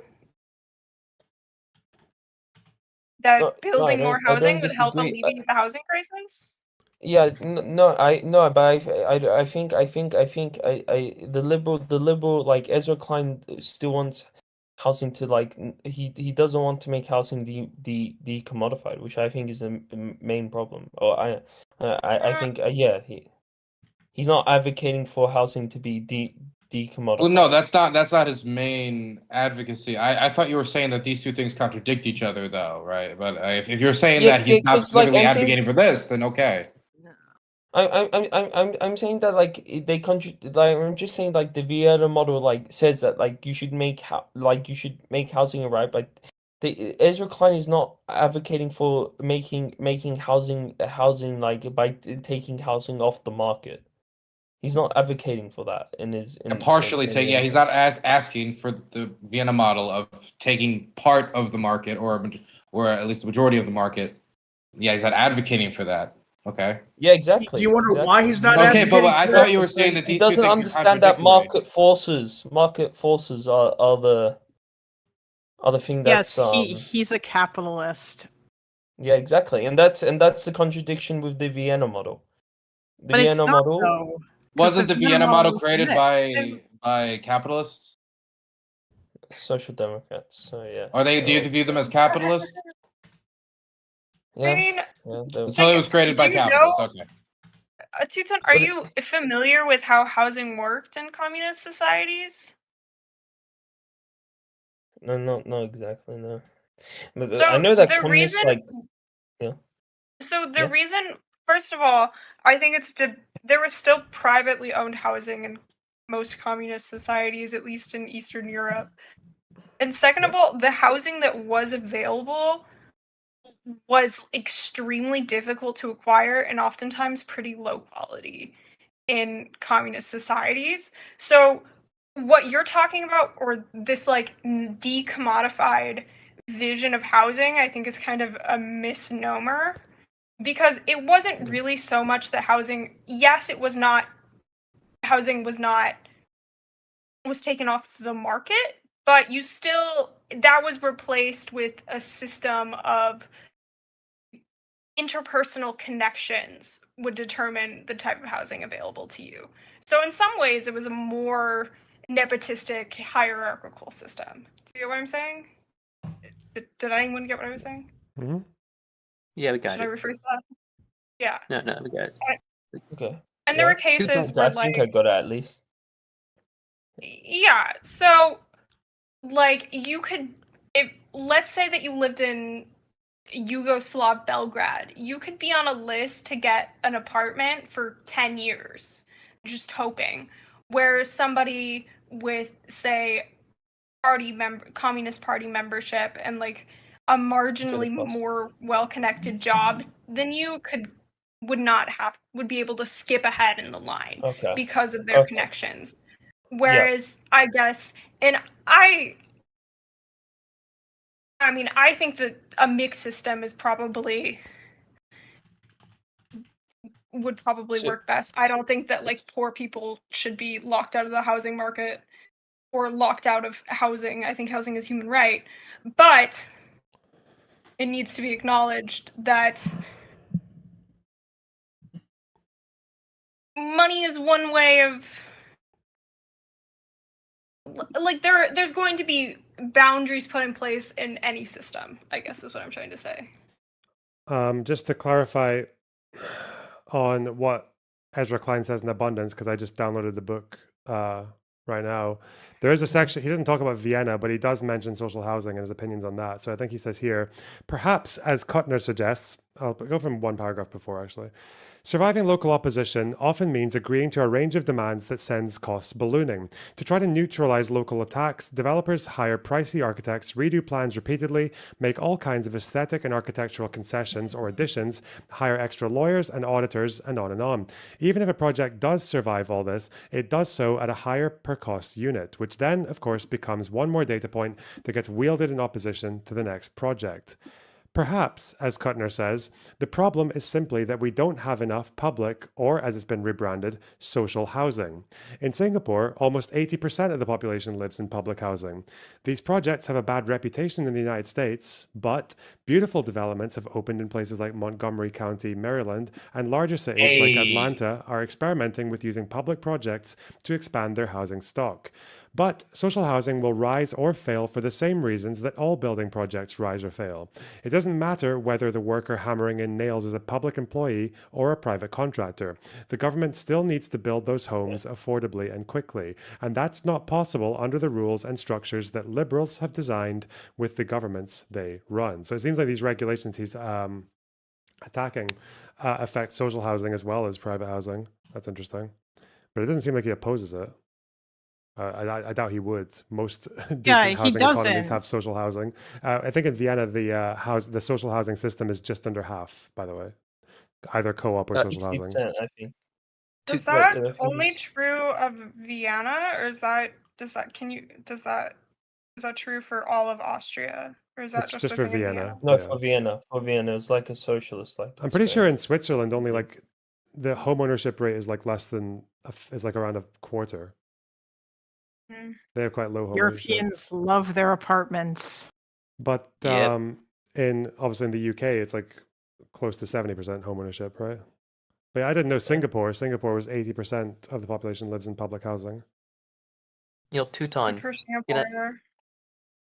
Yeah, it's not like deregulation isn't just neoliberal. Like deregulation depends on what you're deregulating. It depends. Yeah, but like haven't like I'm pretty sure like all leftists and like progressive have been shitting on Ezra Klein like since. Yeah, but it matters they why, have, right? Like because they don't understand what like, he's you saying. really think like But what percent of those people have actually taken the time to read his book? Sam Cedar read his book and debated him on it. So yeah, but Sam Cedar was literally like looking up studies on the fly and then realizing Ezra Klein had read it and then dropping the studies. It felt like the entire time. Read it. It felt like the entire time, and I wonder if you were not aware of this. The entire time, it seemed like Sam Cedar was intent on making this about him ignoring his one particular issue, which is big money power, in stopping these progressive housing projects from going through. But then I think Ezra Klein kept on pushing back. And I think I'm surprised that lefties didn't think about this, but talking about money and moneyed interest getting in the way of good housing is kind of reductive, because as a Marxist, I feel like you should know that like Marx literally said that that capitalists they're not class conscious generally. Capitalists are a band of hostile brothers. And with housing, you have a problem where there are developers who would like to build affordable housing and tower blocks and things like this, because they've got these projects right for apartment blocks that could be affordable because they can market it if it's affordable. But the problem is that other moneyed interests, say like homeowners, like middle class homeowners who might have a lot less money than the property developer, don't want to see that in their backyard. So there is actually like something to consider there, and I don't feel like any leftist ever brought this up. And it's interesting that Ezra Klein was the one to mention that moneyed interest is not always in unison. There can be moneyed interest to build affordable housing. And there's also moneyed interest from people who are less wealthy, like middle class people, to keep affordable housing out of their neighborhood. Teuton. Wait, but Ezra Klein said, but in his book he didn't propose like public housing as like the solution. From what I'm saying, he didn't like necessarily.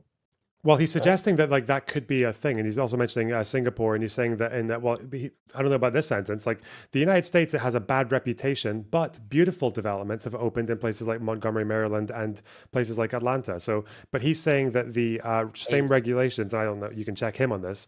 He's saying that the same regulations that fuck over affordable housing in the private system also inhibit social housing, which I guess like middle class people don't want to see like council apartment blocks going up in their space, right?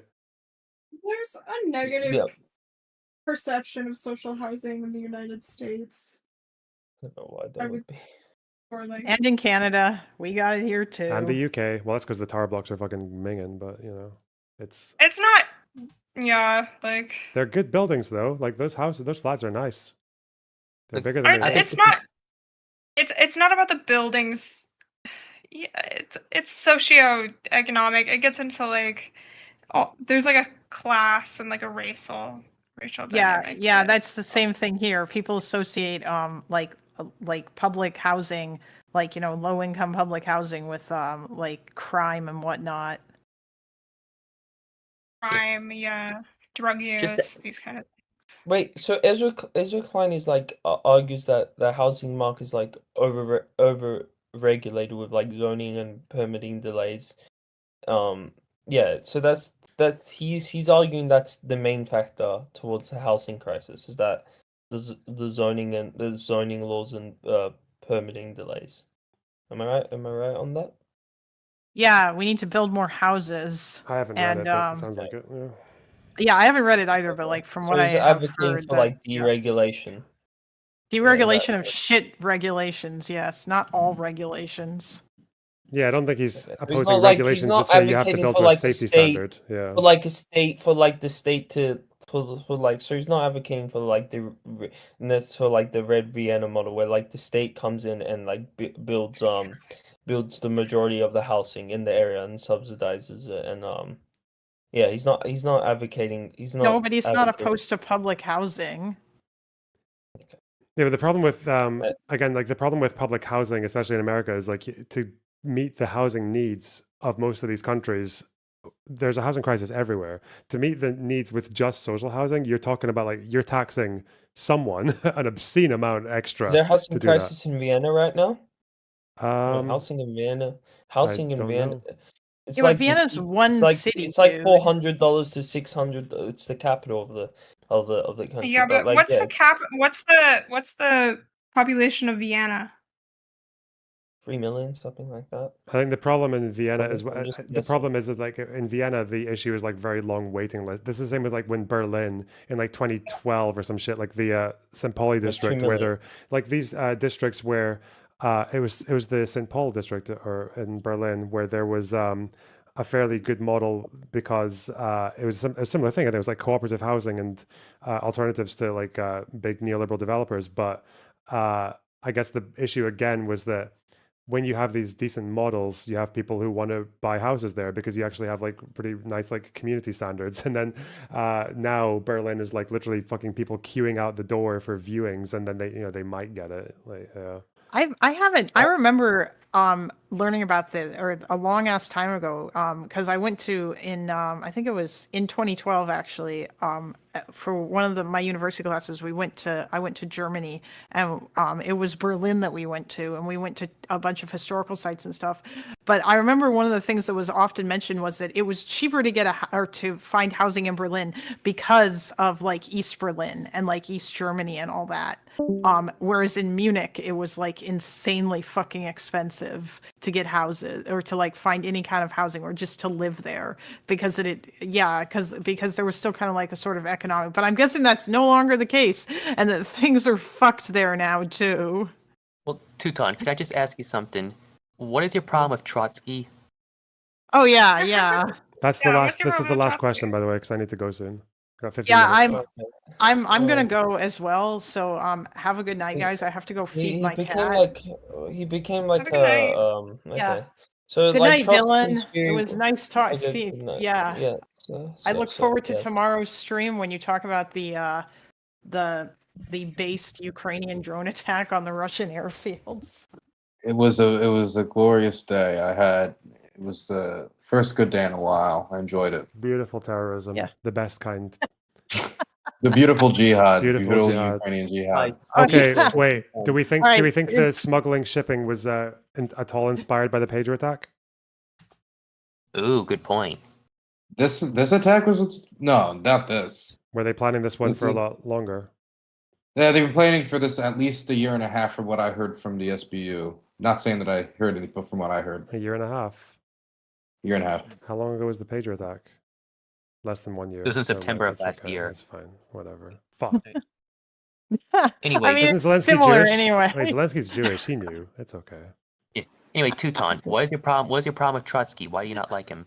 All right, good night, guys. Hey, what is your problem with Trotsky, Teuton? Okay. First of all, I take to what all the leftists say. Modern day leftists hate Trotsky, like the majority of modern day leftists. Okay, that's one. That's one. Two, he became a puppet for the CIA. The CIA wasn't around when Trotsky was alive. The CIA was not around when Trotsky was alive. Well, I mean, shit. He became a puppet for the enemies of communism in the Soviet Union. Can we let Hangnails do this one? Yeah, Hangnails, go ahead, go off on him. Okay.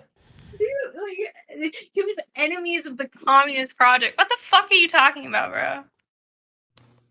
He was the thing, and also. Wasn't he hyper obsessed with expanding? I'm not like, knowledgeable. everywhere? I'm a dumbass. Can you acknowledge this question? Do the majority of modern day leftists hate Trotsky? I don't care what the majority of modern day leftists think about Trotsky. That's my opinion.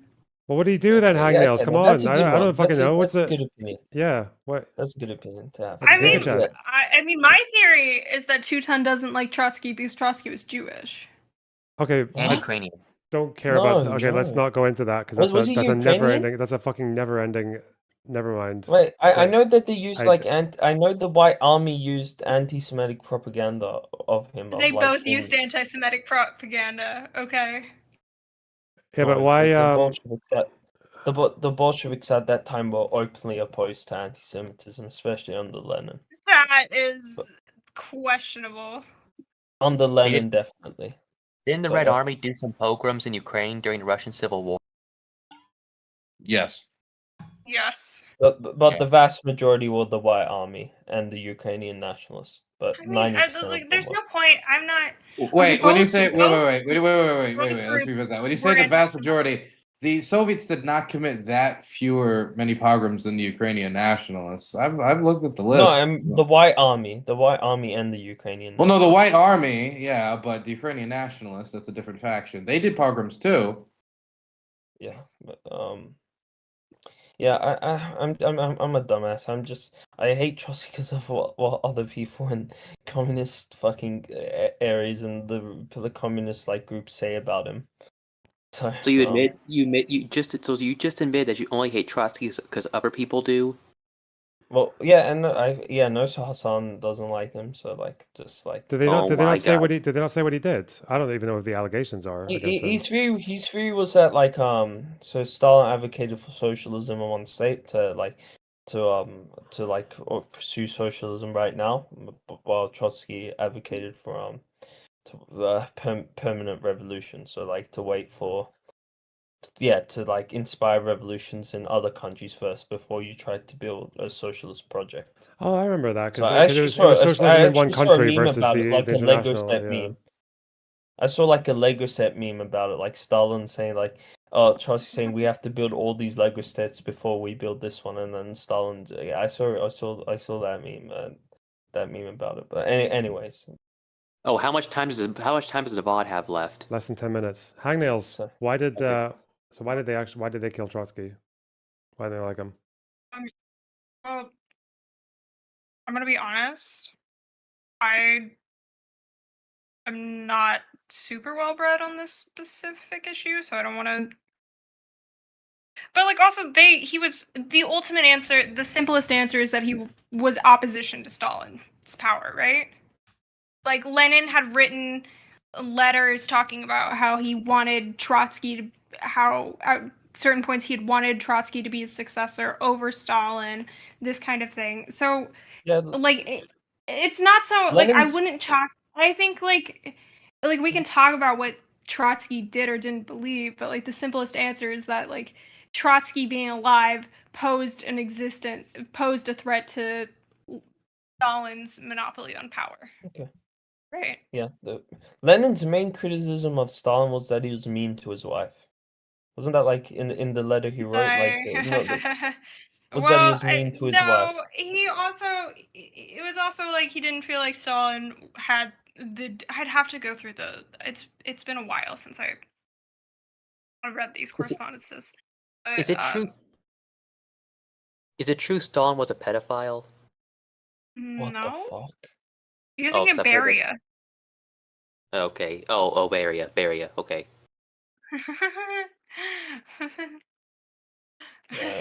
Still a pedophile. Sorry. He definitely had to stash. Yeah, but like He had a Trotsky, mustache. Trotsky was still like he still did a lot of good. Like without him, like the Red Army, reorganize the Red Army is a big. Obviously, everybody knows this. So I'm not like saying he was like a horrible person. I personally need to read a thing. It's embarrassing to say, but like I should come back on the stream like a year later once I'm like, cause like now the debates are thing. So like I should like actually like go a year into the literature, reading like Lenin and stuff like that, and then come back. Cause like now I feel so angry that like I don't know. You know what I think? I think it's if you want to read Lenin, go ahead. What I would recommend doing is reading actual historical analysis made by people who are not purely motivated by How do I know leftist thought. the historian will be like reliable and like as it's not like a Well, usually, yeah. So, Ian, I can send you some books that I read during university. I can send you some titles if you'd be interested. In general, Sheila Fitzpatrick is usually a pretty good starting point. Are you interested in? Are you interested specifically in political history? Is that what you're wanting to learn more about? I want to learn, like more about like I just want to learn the whole theory about like Marxist theory. That's what you're not gonna get that from the story. You're not gonna get that from you wouldn't you'd read Marx and Lenin for. Well, like you want to read fucking Das Kapital. Yeah, you can just God, that book was so fucking boring. I would kill oh god. Well, the Communist Manifesto is like only a 30-minute read. Yeah, the manifesto is nothing, but it's also that's not going to teach you anything about economics. That's just about like what the political party said at the time, right? It's just like, and even in the one of the prefaces where they say that like, yeah, this is these.